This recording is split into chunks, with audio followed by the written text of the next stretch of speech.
Thank you for joining. So today I'm going to be talking about Bark River knives, and so far my collection only consists of these four. Hopefully one day I can expand my collection to be a little bit more on materials and the metals, and then of course those shapes and all that. So to kind of get started, a little bit of a story. So I think this one was my first Bark River knife. This is the Gunny. Of course, it's no ramp on it. This is a green and black micarta A2 tool steel. And then these three I bought probably within the same week. Okay. Um, this is, I think, the Burl A2 tool steel. This is the first production. This is the North Country, I believe. And then this is the mini squad leader. This is G10, grade G10. And this is newer to me. So this is the CPM S45VN, which is the only knife that I have in that steel. So I'm still learning that one. And then this is, I can't remember the name of this model to be honest, but this is like a Stag handle, and this is a L-Max steel. Then of course I'll show you the sheaths real quick. This is for the Gunny, so the normal sheath for it. Then this is for the North Country, a little bit more worn. This is for the mini squad leader, very nice. And then of course the one that for the life of me I can't remember the model name for that, but there were. Anyway, so these four are the only ones that I have experience with, and one of the reasons why I'm doing this video is really on the quality level. So once again, these are the three that I first bought. I bought these before the COVID epidemic. I bought each one of these under $200 each. And, it was a good deal. At that time, I did good. I bought them used, but these two had like no wear whatsoever. I mean, they were like brand new. All four of these I got with the original box, the paperwork, all that stuff. This one had ever so slightly use on it. Very, very little. Very minute. But anyway, all three of these I got for under $200 each. This one I bought, see, this is now April of 2023. This one I bought, I think March. Yeah, March of this year. So just about 3 weeks ago, I bought this one. And here's the thing. And hopefully the camera will pick up on these things that I'm pointing out. But the quality level of the fit and finish, and I'll just kind of show you a few of these. So the fitment of the handle with the slab of steel is like perfect. There's no gaps. There is no issues whatsoever anywhere on this knife. The angle of the grind is symmetrical on both sides of the knife. The convex, it came razor sharp. Easy to sharpen. I love this A2 tool steel, of course. I put a patina on this one. That's why this one is kind of looking the way it is, because I do use this one. I do like it. Of course, that Coke bottle shape is amazing on the hands. I love how this feels in my hand. I put a little leather lanyard on that one. This one's probably my favorite. And I love the blade shape. I've used this to cut steaks. I have used it, as an EDC knife here and there. Once again, look at the fit and finish. The best, at least the camera and the light will provide. I mean, the fit and finish, there's no gaps. There's no feeling, where they saw a gap and they put something in there to make do. Like no spacing with the rivets in here. Around the lanyard hole, there's no gaps around that. And then, of course, the symmetrical grind on this. I've used this, you can kind of see some wear on there.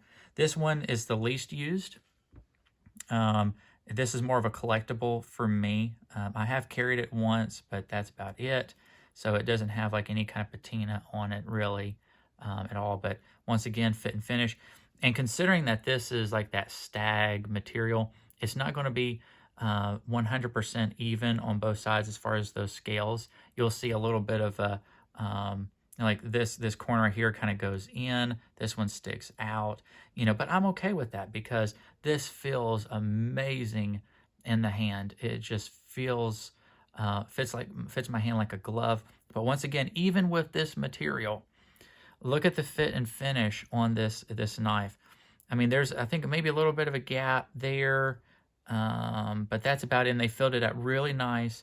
I don't notice it. It doesn't get in the way, doesn't snag on anything. And even with the contouring within the stag, so it's not even, around, I can't snag anything with my fingernail with those studs in there.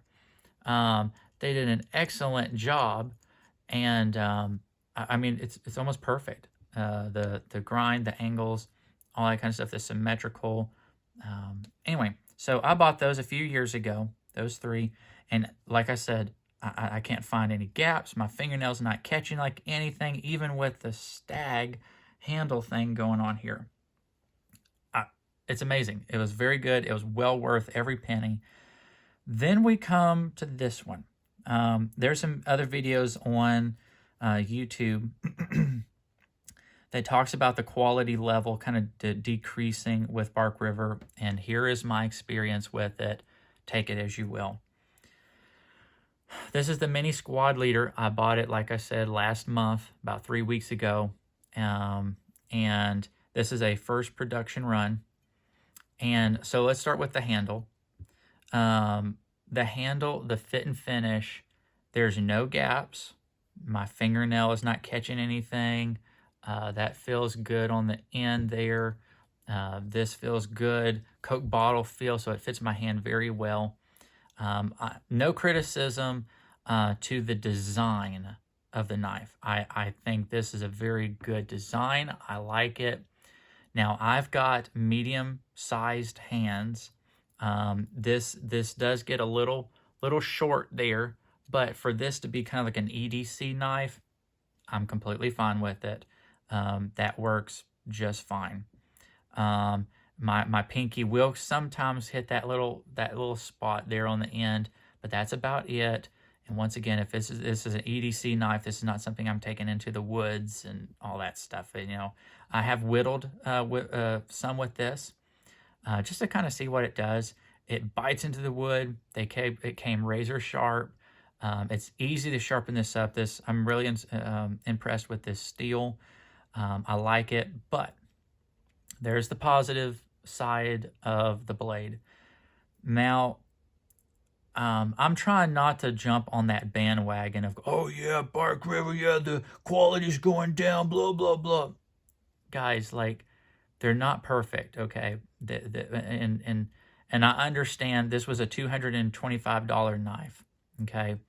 I get it. That is not, that's not, I would consider cheap. I consider that to be pretty expensive. I try to keep all my knife purchases under $200. I pushed it with this one with the shipping and handling and everything else. But I've been impressed with these three. These three have done me very well. I love them. They're comfortable, etc. They'll last generations.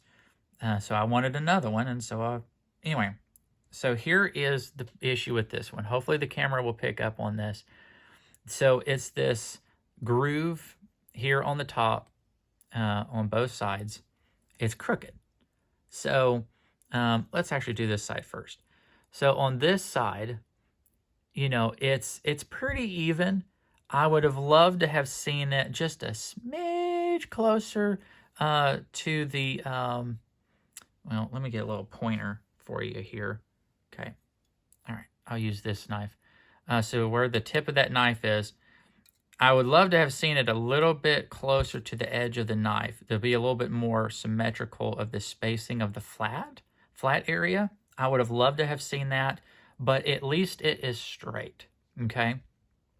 And I don't think I have any issues with the swedge, the edge. It came razor sharp and all that. But look at the groove on this side.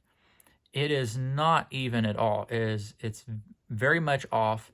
So much so, this little area right there where my fingernail is, that area is sharp. That where it should be flat and have some spacing right in here, that is sharp, and it's almost like a knife edge of itself. In fact, if it was just, I don't even know if that's a hair. If they would have gone on just a hair more, it would have been off into the back of the edge, and then you would have had a big gash into the profile here. So I was very disappointed in that. It's like, really? You let this kind of go out from your production line, that this is acceptable? And it's fine if it's off just to, maybe, if it was that direction a little bit more, if both sides was like this, it's fine. That doesn't bother me. I mean, that's, someone maybe becoming a little OCD about exactly where it's placed. This, on the other hand, that's crooked and it's causing an issue right here that is like, that's pushing it, because that could be a weak spot in the knife.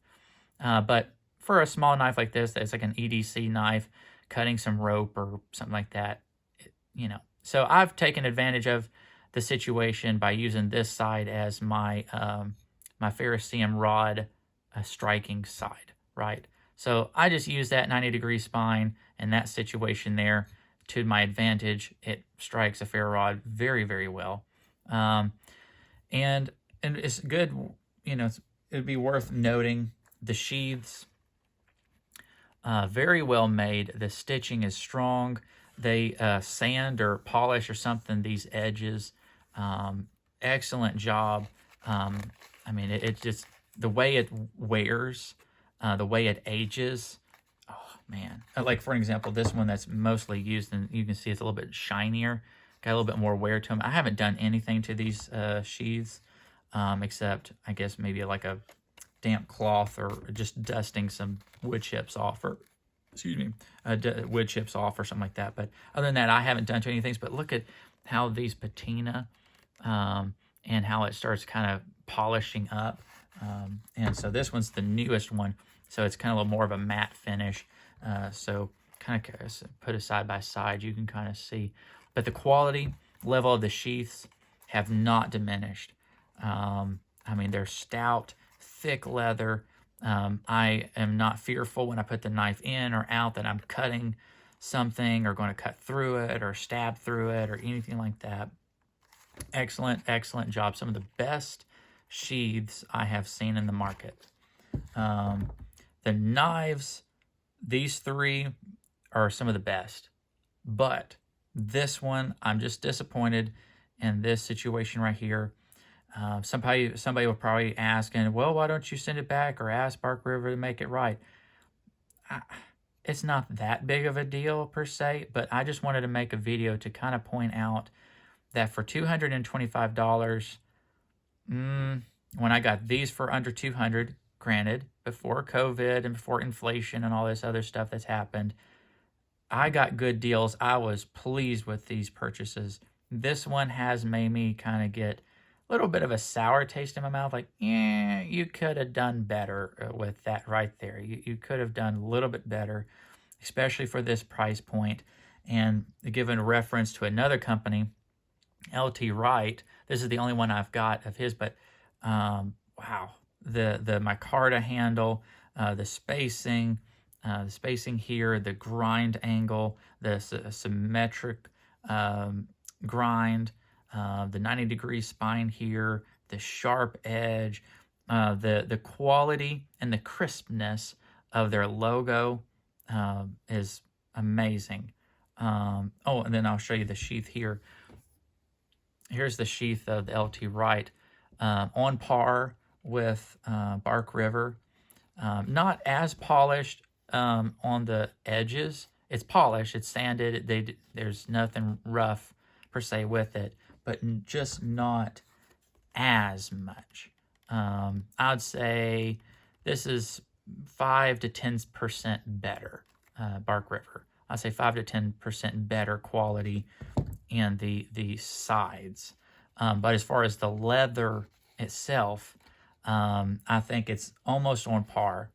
The part that I don't like about the LT Wright is this loop, having this, it's not a snap, but it's a, point of contact. I don't like that. I don't know how that looks on the inside, to be honest. I got a flashlight, I think, here. Let's have a look. Okay, I don't know if that's going to ever show on camera, but looks like you can. Yeah, see? So that piece of metal there, I've never hit it to hit the knife. I have not had it give me any problems, but that would be a concern of mine in the future. As time goes on, whether that metal will actually contact the knife or not. So if I had to compare the knife sheaths between the two companies, I would say Bark River, this is an A+. This is, I still give it an A, but not an A+. Okay, so just a little comparison. LT Wright, I think I got this one under 200. So on the same price of these three, but this was last year, 2022. So LT Wright has been keeping their prices under 200 for me, at least with this particular model that I have, in comparison to these. So Bark River has gone up in pricing. This is the only example that I have. Take it with a grain of salt. The quality is not on par as it used to be for me. Once again, one knife out of 4 for me. I have no other experiences. I can't say anything else for other people's knives. And then, of course, I only have this one particular example for an LT Wright. So take everything I'm saying with a grain of salt. I'm not saying Bark River is a bad company, but I am seeing what people are saying on YouTube, that the quality has gone down, because my example of 4 knives, the newest one is a lower quality than the other 3 examples that I have. These knives are perfect. This one has a pretty medium flaw in it. So I would agree that the quality seems to have gone down. That doesn't mean it has. It seems like it has with my experience. Especially when we've got companies like this that's producing knives for cheaper, with, an A grade sheath, A+ job on the knife, the quality, materials, and so forth. And then, of course, we could look at a production. Now, this is a completely different category of knife, but like, say, Tops. Tops knives, their knives are under $200. There's no gaps in their handles, the handle materials. There's nothing, that my finger or my hand, no hot spots. This feels good in my hand. The symmetrical, that I get powder coated, 1095, which is not maybe the same level of a S45VN steel, but production, practically almost handmade, whatever. Yes, I know this is a different category. I know that this is comparing maybe apples to oranges, but just using these as examples of going under $200, I'm still able to get options like this, with Tops knives, or I can go a little bit more of a apples to apples comparison with LT Wright for under $200, when now this itty bitty knife I cannot find under $200. And then, anyway, so the prices have gone up, quality seems to have gone down, and then we've got these other options, no matter what category, size, materials, all that kind of stuff. They're staying under $200 for the most part. While Bark River, they're $225, $250, $300, $600, whatever. So this is my experience. Take everything that I've said with a grain of salt. Hopefully this was helpful, and thank you for watching.